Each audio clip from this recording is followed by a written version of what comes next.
បាទខ្ញុំបាទសូមជម្រាបសួរលោកស្រីនិងកញ្ញានិងប្រិយមិត្តជាទីមេត្រីបងប្អូនប្រកាសជាមិនធុញទេព្រោះវីដេអូនេះខ្លីៗទេមិនរំខានអារម្មណ៍បងប្អូនយូរទេហើយអីដែលសំខាន់ចំបេះដូងបងប្អូននោះគឺអក្សរសាស្ត្រដែលជារបស់យើងទាំងអស់គ្នាហើយបើបងប្អូនបានឃើញវីដេអូអស់នេះហើយចេះតែចុចចែកម្លែកផ្សាយបន្តទៅដល់បងប្អូនយើងដទៃទៀតឲ្យបានឃើញតាមបណ្ដាញសង្គមផ្សេងៗផងនោះ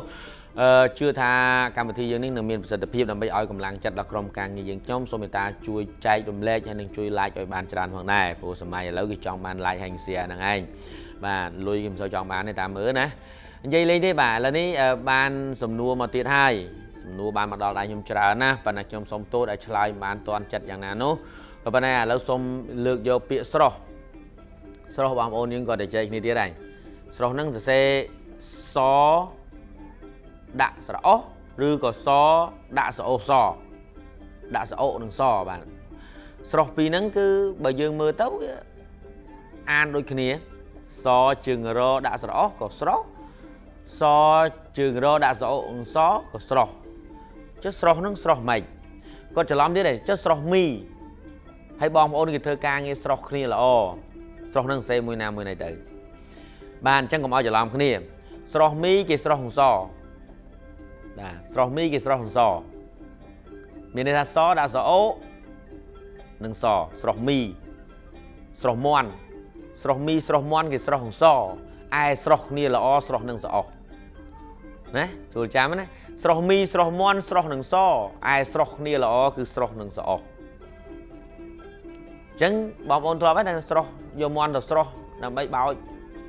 អញ្ចឹងស្រស់នឹងសហើយតែបើស្រស់គ្នាល្អស្រស់នឹងសអោមានន័យថាបងប្អូនពូនេះមីងនោះគាត់ធ្វើការស្រស់គ្នាណាប្រជាពលរដ្ឋនៅភូមិហ្នឹងគាត់ស្រស់គ្នាណាបើលឺសូរតែលើកផ្លូវលើកអីហ្នឹងគឺគាត់ស្រស់ដៃនេះណាខ្លះយកចបខ្លះយកបគីខ្លះយកប៉ែលយកមកទប់យកមករៀបចំបង្ហាប់បង្រៀបឲ្យស្រួលជិះទាំងអស់គ្នាអញ្ចឹងណែគេអ្នកស្រស់គ្នាអញ្ចឹងហើយភូមិគេនោះគេនៅសុខគ្នាណាឯងវិញលោកអើយតែធ្វើផ្លូវធ្វើភ្លឺអីអាណិតទៅមួយនៅកាន់ដបស្រាមួយនៅស្រែកជេឯណាណោះមួយមិនបានជួយទេមិនបានជួយកម្លាំងទេជួយនេះជួយនោះដងទឹកតែមកត្រឡោកមកឲ្យគេហូបក៏បានដែរក៏ប៉ុន្តែមិនអញ្ចឹងទេសុទ្ធតែទើសអញ្ចេះទើសចុះមិនស្រស់គ្នាសោះហ្នឹងឧទាហរណ៍អញ្ចឹងគេថាខ្ញុំទៅស្រស់មន់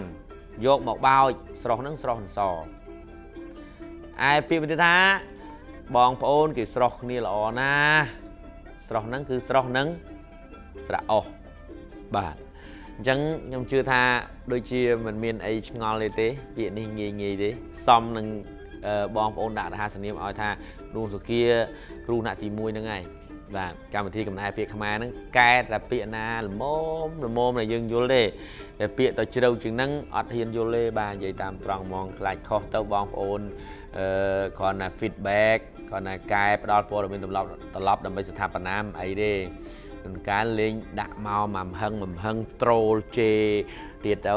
អ្នកធ្វើហ្នឹងស្ងួតមាត់ទៅទេហើយអញ្ចឹងបាទជាប្រយ័ត្នណាបាទខុសត្រូវអីមិនបាច់ជេខ្ញុំទេជេខ្ញុំអត់ឈឺដែរតាមមើលព្រោះខ្ញុំអត់បានធ្វើអីគោលបំណងអីបំពៀនអួតខ្លួនយ៉ាងងាយអីទេគឺគេចង់ឲ្យអក្សរសាស្ត្រយើងថ្កុំថ្កើងបាទអរគុណយល់ពីអារម្មណ៍បងប្អូនយល់ពីអារម្មណ៍ខ្ញុំយល់ពីអារម្មណ៍អ្នកប្រាជ្ញរបស់យើងដែលខំបង្កើតអក្សរសាស្ត្របន្សល់ទុករហូតមកដល់ពេលនេះគ្រប់ជំនាន់ដែលជួបនឹងវិបត្តិអក្សររត់ទៅពួនលោកពួននៅសត្រាស្លឹករឹតនៅក្នុងចេតិយគាត់គោះរំលើងយកមកបរៀនបងប្អូនយើងវិញឥឡូវនេះវាស្រួលពេកហើយ